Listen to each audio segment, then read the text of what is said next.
everybody. I am Barbara Lang, and welcome to another edition of Barbara's Banter. My co host, Brian Boyer, and I are delighted to have you with us today to celebrate, in fact, this month, to celebrate Women's History Month with us. The month of March each year commemorates and celebrates the vital role that women play in American history. We are so often overlooked and undervalued. So we're pleased to have you with us. The perfect person to be our guest today is Patricia Mcguire, the 14th president of Trinity University in Washington, D.C. Not only has President Mcguire made her own place in history as a university president, as a former law professor at Georgetown University, and is considered a strong business and community leader in the Washington region. But she has led a women's institution of higher learning for over 3 decades. Can you imagine that? Where she is preparing young women for the next phase of their life. Pat has served on numerous business and education boards on a local and national level that advances the education and the agenda, the academic agenda. She has been recognized, now wait for this, by so many. The Washington Area Women's Foundation, the TIAA Institute, the Carnegie Corporation, the National Association of Independent Colleges and Universities, the American Association of University Professors. It's been recognized as a woman who means business by the Washington Business Journal and as one of the 150 most powerful people in the Washington region by Washingtonian Magazine. And that's just a small number of the honors that she has received for the numerous contributions she has made over the years. Pat, wow, what a legacy. Brian and I are delighted to have you today on Barbara's Banner. Thank you so much, Barbara, for that very generous introduction. And I'm just so grateful to be able to lead one of Washington's most important institutions, universities, and it's the whole community at Trinity that stands behind me on all of those awards. So thank you so very much. Oh, well, we're delighted. So let's get into it. Let's talk a little bit about Trinity and its history and your student body, because you kind of have a unique student body. Right. And it's a fascinating story. I think it's one of the great stories in American higher education. When that great building that you see behind me, Trinity's main hall, was first erected early in the 20th century, Trinity was founded because women couldn't get into what was then brand new Catholic University of America. And so the Sisters of Notre Dame, who had a girls' academy down where Gonzaga High School is now at 18th or at North Capitol and K Street, they came out here to what was then the countryside. This was part of Glenwood Cemetery's property. They bought the land, they built that beautiful building, and they started enrolling women from all over the country who wanted to go to college. And of course, that was very controversial in the Catholic Church in that day, because what do you mean women going to college? And so the sisters had to fight for our right to go to college. And they went all the way to the Pope to get permission to do this. And that was a great victory for the sisters. Well, fast forward, we had wonderful success stories over the first 100 years of Trinity's life.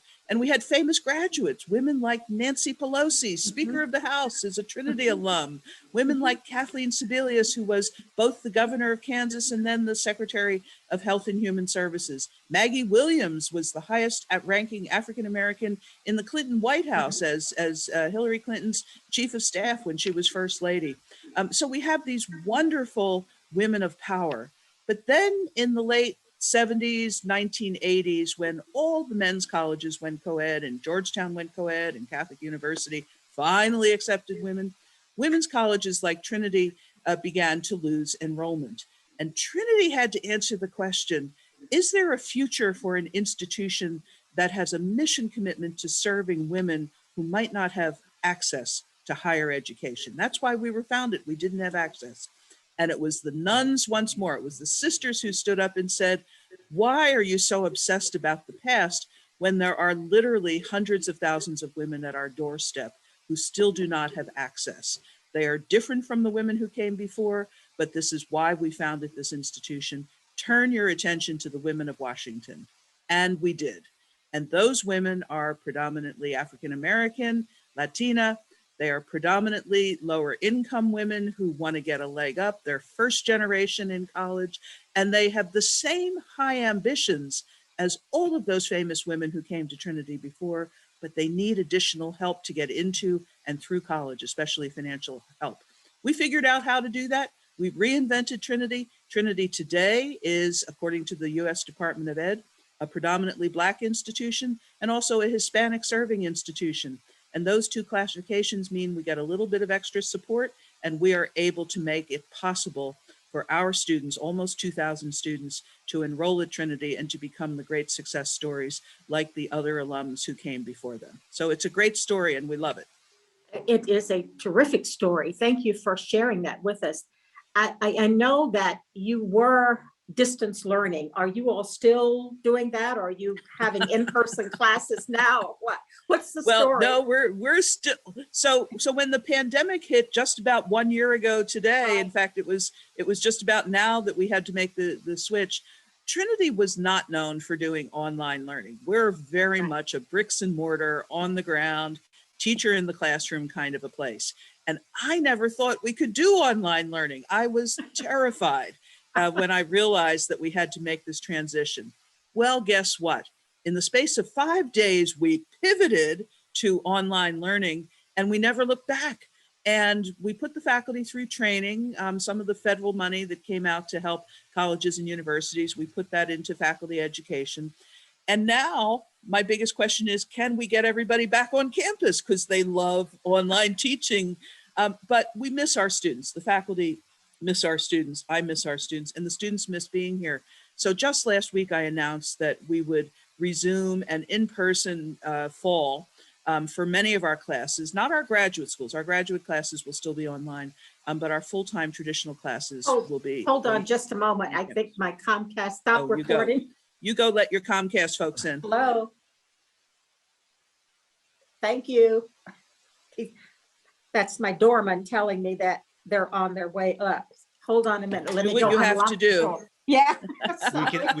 We'll edit all this. Oh, that's fine. No problem. I'm curious, just kind of offline here, but I'm curious, are the majority of your student body local, or are they mainly local, or are they coming in from all over? No, they're mostly local. In fact, more than half of our students are DC residents, and about another 30% are Maryland residents. So we've become, we were at one point more national, but we've become very much a local Washington regional institution. Now, we also have a very healthy proportion of immigrants in the population who live locally, but really are global. And among them, we have a very sizable population of undocumented women, dreamers, who are wonderful. They're great students and we love having them here. But so it's a very interesting population, actually. It's very diverse. Did that impact, some of the offline? I mean, as far as technology goes, did you see any gaps in that technology? I imagine that must have been a challenge. That's a whole separate show, I would think. But well, how did that work? Especially the students who live over in Ward 7 and 8, which is about a third of our students, there just is not bandwidth over there. I mean, there's not, they don't have the, unlimited data plans, but there's just also not a lot of cell service over there and the capacity for this. So, so we added Wi-Fi to our parking lots. We tried to keep our library open and so forth. Just to support them, but it was a struggle for the students. I can imagine. I was just asking. Get that all done, Barbara? Well, he's in there now in my office. Okay, no problem. Okay, did you stop recording, Brian? It's still on because I don't want to mess anything up here. But we'll edit this out. We'll just edit this part out. That's fine. Okay, all right, okay. But we were talking about the distance learning and all. Pat, I know that one of the things that I remember when I used to be on the board there so many years ago was that so many of your students, because many were from low-income families, treasured being on campus. And this was a way to get away from whatever they had at home. How is that? Is that an impact on them? How are they dealing with that? Well, Barbara, thank you for asking that. And by the way, you were a fabulous trustee, and you also have an honorary degree from Trinity. So you're one of us, by the way. You're one of my treasured alums. So our students come from, half of our students come from the District of Columbia, and about another third come from Prince George's County. So, and most of those students are from wards 5, 7, and 8, which is the eastern part of the city, very impoverished students. They don't have a lot of bandwidth in their homes or neighborhoods, and they often live in conditions that sometimes they're even not real happy about. You know, their homes can be a little difficult for them at times. When we've had to pivot to online, one of the things the faculty complained about was that the students would not turn their screens on for class because in many cases the students were living in cramped households or had children running around, and the students didn't want the faculty to see where they were living. And that was something we came to realize was part of the condition of poverty that afflicts so many people in this region and in the District of Columbia. Our students are eager to get back to the campus. This is a place that really cares for the students very deeply, and the students know that. And when they come here, they can have the quiet spaces to read and to study that they often don't have at home. They have immediate access to advisors and faculty, and even to me. They can come into my office anytime they want, and they can talk about what's going on in their lives and what they need. They have immediate access to food resources, and we have a food pantry if they need to take food home. And we also have other kinds of support for them, including a very substantial emergency grant program.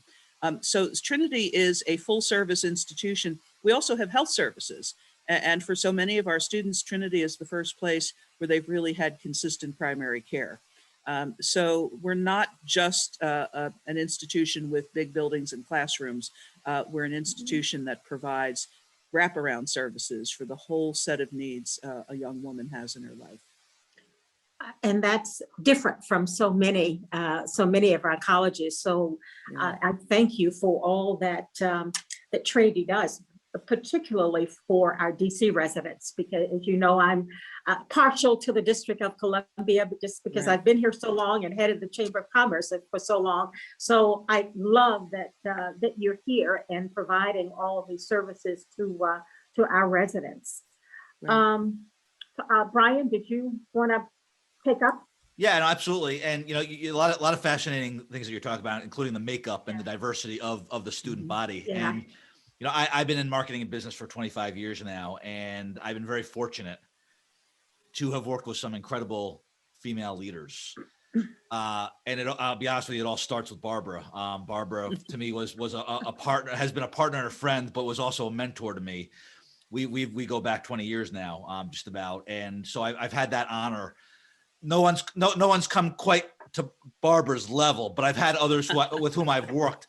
But so I guess my question is, have you seen progress in, you know, when your students, your student body heads out into the workforce, even for you, have you seen, you know, for me, the lens that I'm seeing is that, you know, I'm working with these great female leaders and they're in positions of decision making and, you know, power, for lack of a better word. But are you seeing those same trends? Is there progress being made from the time where you're saying, you know, females couldn't even get into a university to get educated to now?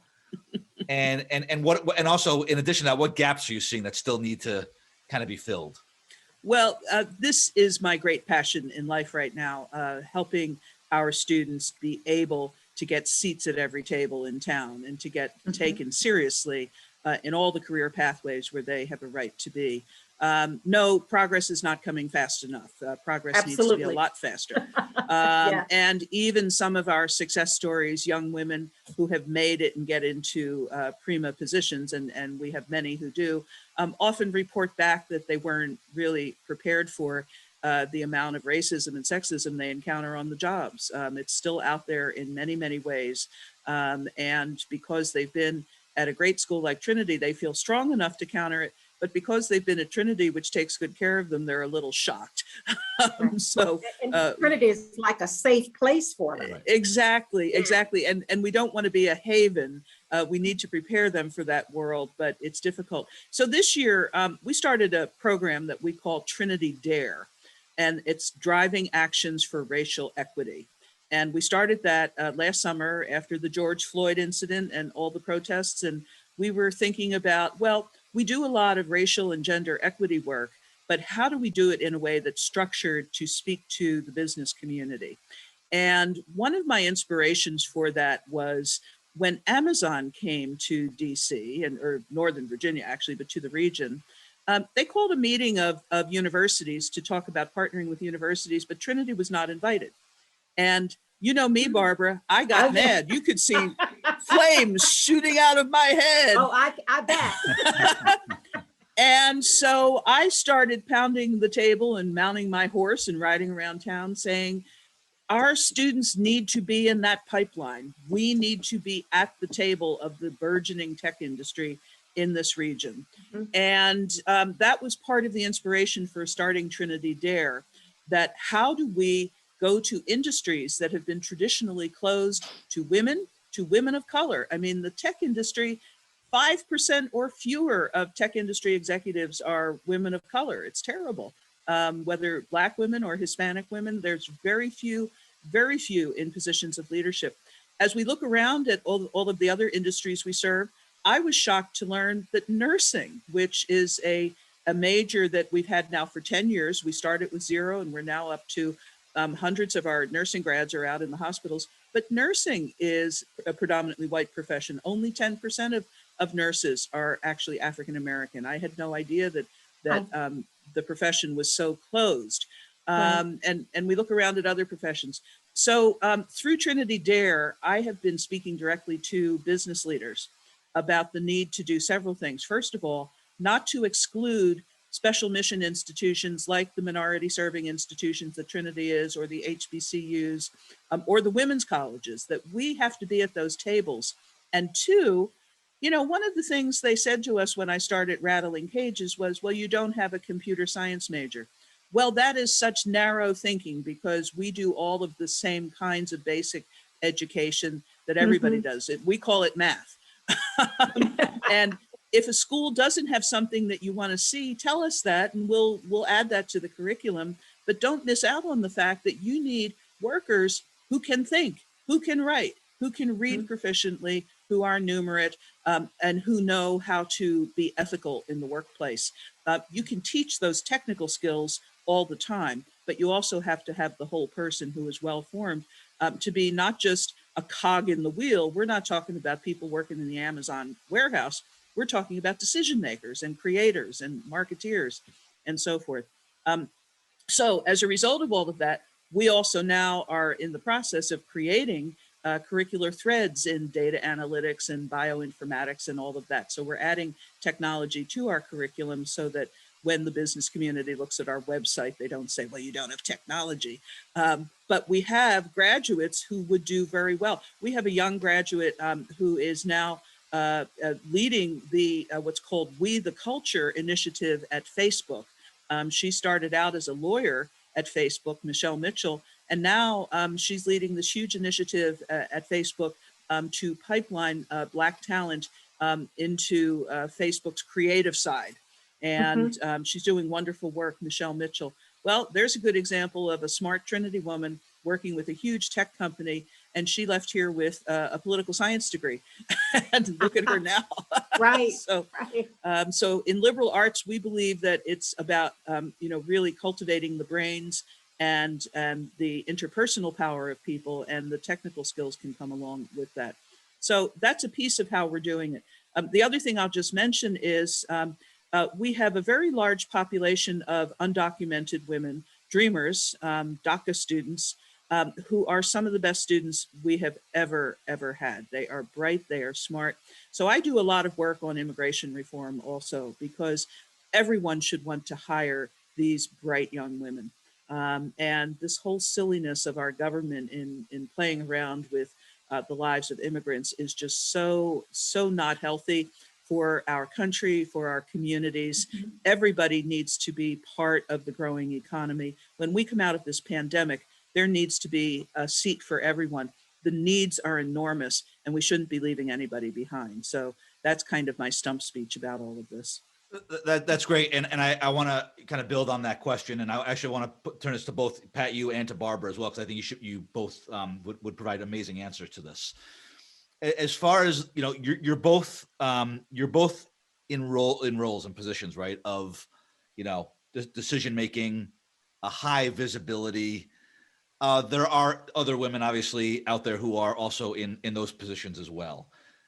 So I'm going to ask both of you, how much does that weigh on you as far as, with the authority that you might have on the subject and also the visibility that you have? How important is it for you to kind of carry this message, to kind of be the stewards of it? How much more? Because not only are you doing the work that you're doing, right? Barbara, with the leadership work that she's doing, she ran the Chamber of Commerce. Right. Pat, you're running a university. Not an easy job, obviously, right? So in addition to doing what you would do anyway for a job, you also, I feel like you almost have this added responsibility of telling this story about, women leaders and positioning women leaders for the future and helping fill some of these gaps that you're talking about, right? Do you feel that? Do you feel an added responsibility to the women of Trinity? Barbara, do you feel an added responsibility to the women who you've mentored in the past or have had partnerships in the past to take this to another level? Does that also is that part of your job description, I guess? Pat, why don't you go first? Oh, absolutely. It's why I get up in the morning. Right. That's why I get up in the morning. If I were just running a school, I wouldn't be doing this anymore. It's what kept me going for 3 decades. I can't believe I've been here that long. It is the idea of leadership. It is the idea of making an impact on our community, our city, our society. It's the way in which I know, and I don't say this bragging in any way, but I know I can make an impact that will help my students. And every life we change for the better is a gold star for all of us. Too many young women, I see too many young women who think that they can't make a difference, that life is never going to be better. Too many young women in this city do not have the role models, do not have the people encouraging them. I read too many admissions essays. I read the essays of every student who enrolls at Trinity that they write in their applications. And too many of them say that somebody in their families, and sad to say, sometimes their mothers told them, don't go to college. You're just going to be another statistic. And by that, they mean they're going to have a baby. They're going to drop out of school. They're never going to get full employment. It's terrible. These young women grow up with all of these discouraging messages when, in fact, if you just turn it around a little bit and say, no, you can do that math problem. You can make that science presentation. You can go to Baylor in the summer and do a research project. You can go down to the Hill and be an intern in Nancy Pelosi's office. Once they realize they can do all those things, it's a whole different world. And suddenly they're on top of the heap. And suddenly they're seeing a way to make their lives very different, the lives of their children very different, and give back to their families. It's amazing to see. And it's a metamorphosis that I see every day. And it just keeps me going all the time. I love it. That's great. Yeah. And Barbara, you too. I mean, that's a great narrative. And Barbara, you too, you've said many times, Barbara, before I get to the next question for Pat. You're going to throw my words back at me, huh? Barbara has great stories. Let me just say, some of them are funny. They're actually amusing, and others are so scary that they're almost amusing. Like you can't believe it. But Barbara, you've used the example many times where you've been in a boardroom and you've been either one of the few or the only female. And you'll come, you'll state an amazing idea and they'll kind of pass over you. And then somebody else will come up with that same idea. They probably just heard you say it. And what a great idea that was. And then they sort of pass over you, but then a male might bring it up and, we should do that. That's great. You don't let them get away with that. Good for you. Oh, no. So you stop and say, didn't I just say that? Right. So that's kind of but do you see that as like a standing up and making that comment? Do you see that as kind of a responsibility is not the right word, but movement, mission, responsibility on your part to pave the way maybe for others as well? Oh, absolutely, I do. Excuse me. And I don't see it as a burden necessarily, but I think it's a responsibility that all professional women Mhm. should have. We should all be responsible for bringing somebody else along the way with Mhm. us. There's several people that I have mentored over the years that I still hear from. I mean, Mhm. they're now in big jobs now, but I still hear from them time to time, asking for advice and counsel on Mhm. various and sundry things. You know, Brian, you know, and Pat, you may know, I have a almost 8-year-old granddaughter, Mm.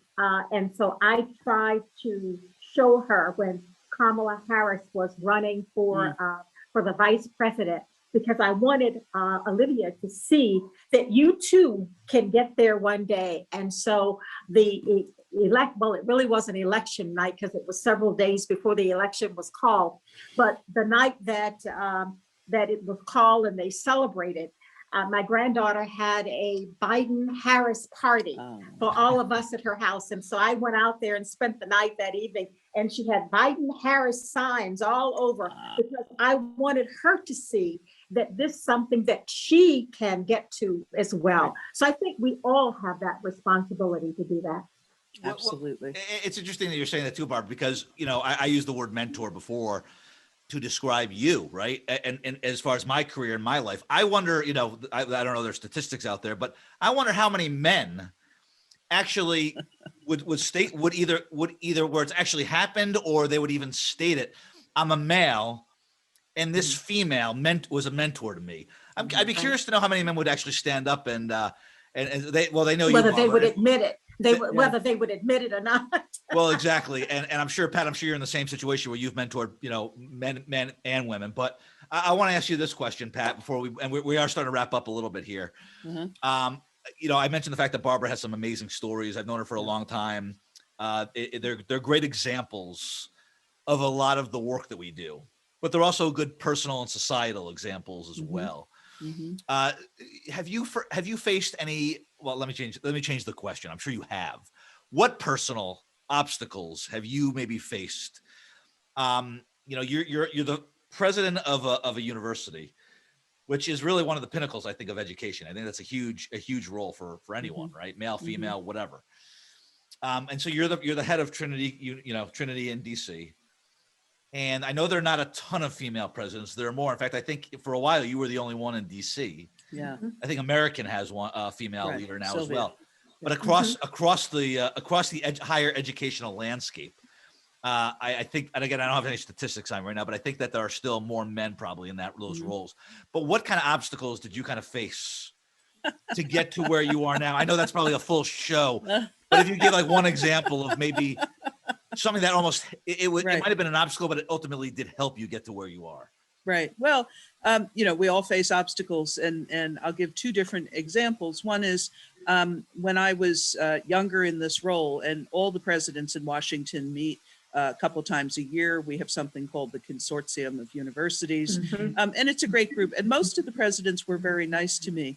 But there was one president who, every time I opened my mouth in a meeting, would literally shout me down, and always found a way to disparage whatever I was saying, to the point where it was so noticeable to the other presidents that eventually they started calling him on it. They were embarrassed, and they'd come up to me afterwards and say, you know, I don't know why he does that. And I'm like, I know why he does that. And he was disparaging not only me as an individual, but my institution as being a women's institution, you know. So in higher ed is so competitive. It's not just about the person of the president, but it's about the size and power of the institution that you represent, whether you make it to the Final Four or the BCS championship. And I've learned about college presidents, even the women who become presidents of great institutions, they wind up becoming hyper competitive about sports, and we're not a sports institution. So I had to learn to take that in stride and not be angry. I didn't fight back. I just learn to ignore it. And you have to ignore a lot of this because otherwise you would lose your mind. So that was from, you know, a guy. But the other thing that did shock and surprise me and was hard, and Barbara, you might have been on board for some of this, was when my own women opposed me at times. At Trinity, we had a big pushback from some of our alumni, and I'm an alum of this great institution. And I thought, for God's sakes, they would all be happy that an alum was the president now. Mhm. But what I learned was that sometimes women do, first of all, women can be jealous of other women's power. Yes. And can do very mean things. The mean girls thing is real. All of us have lived with mean girls, unfortunately, and they try to get inside your head. And so they would talk to me about being too loud or expressing opinions that I shouldn't have, that I should just be quiet and serve tea and never disagree with anybody. Well, that's not me, and I can't do it that way. And more to the point, it wasn't helping Trinity to be shy and retiring. I was hired. At the time I was hired, the board said to me, fix it or close it. We were in bad shape at the end of the 80s when I started as president. And the board was supporting me. So I had a great board. I eventually learned that opposition will fade away if you're successful. And I learned that I wasn't going to win by fighting back. I was going to win by being successful. And Trinity won. It wasn't just for me personally, it was for the institution. Once Trinity became wildly successful, everybody wanted to be the mother of success. And so the opposition faded. And I learned that. Everybody wants to be with the winner. So success has many mothers, right? Absolutely. I also found the interesting thing they said, and I want to turn this back over to Barbara to kind of ask her, ask the last few questions and kind of take us home here. But it was interesting when you were in that meeting, you said that individual was disparaging you and people came up to you after the meeting. But, to me, I look at it and say, did anybody stand up during the meeting and say, that's not appropriate what you're doing? I mean, I'm not saying they should, I'm not saying it was the right setting to do that, but whether symbolically or actually doing that, I think that's the root cause of a lot of issues that we also have sometimes is that people will take it offline and say, oh, he shouldn't have done that. But would they be willing to confront him and say, listen, you're not acting appropriately. You're not listening to what Pat's saying. Never. And, well, exactly. And I think that's part of the root problem. But, Yeah. Barbara, I'll kick it back to you. Well, two things. One question it wasn't on my list, but something Pat said kind of reminded me to say it. And you talked about when you're educating our young women, you talk a little bit about ethics. And one of the things that I'm seeing so much is you see missing in business in lots of places, whether you take New York today or whatever. It is ethics in the way we do our jobs. And I just wondered if you could talk a little bit about that, because I don't know whether all of your peer colleges and universities are really focusing on ethics, but if they don't, they should, because it's a real problem. And I just wondered your thoughts around that. Yeah, well, I don't think any of us in higher ed are focusing enough on the issue. And I think we focus too much on pipelining our students into top jobs, which I'm interested in, but sort of at any cost, and it can't be at any cost. And so we have an honor code at Trinity. We believe deeply in social justice as one of our operating principles. And we always are saying to our students, well, just because you see these examples in public life of people lying all the time or doing, very corrupt things, and we've just had 4 years of that, where it rose to an art form. That is not the way to live your life. Don't take a job in an administration that's going to ask you to lie all the time. That is just not what we do here. And at some time you have to know what your walkaway point is. When would you say, I cannot do this job anymore because I'm being asked to lie? And we have some rather notorious examples of this. I wrote a piece in the Chronicle of Higher Ed recently after the January 6th riot at the Capitol, asking, what the heck has higher education been doing all these years? Because we had so many of our own graduates who were at the center of all of that, from very good institutions, who were either denying the results of the election or kind of fomenting the kind of insurrection that we saw. And we weren't teaching ethics. This gets back to, are we teaching ethics? I think in the failures we see in public life, we see the answer to the question. None of us are doing enough on that. We try to do it at Trinity. We don't always succeed, but we at least examine our failures and try to learn from them and do better. It's a good point. So many times I think that people know what the right thing is, but when they get to certain positions in power, the lines of what's right and wrong get blurred. And I never ever would have wanted that to ever happen for me. That is just horrible, horrible, horrible. Right. My final, I think, question is that you've been at Trinity now for over 30 years. Too long. No. So what's left for you to accomplish there? What's left for you to do? And then the second part of that question, I like me, I can never see Pat Mcguire retiring. So they'll wheel me out, I guess. So what's next for you? So that's a two-part question. Yeah, well, Barbara, you teach leadership also, and fair to say, our board and I have succession planning discussions all the time, because it's obvious that at some point this will come to an end. But every time I have that discussion, then I stay another 5 years.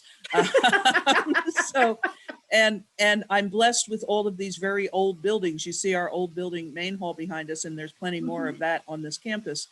So a president spends a lot of time trying to rehab the infrastructure and raise money to do so. We have some glorious new buildings, thanks to some great benefactors, but we still have a lot of old infrastructure. We're about to be 125 years old. We're about to start that anniversary.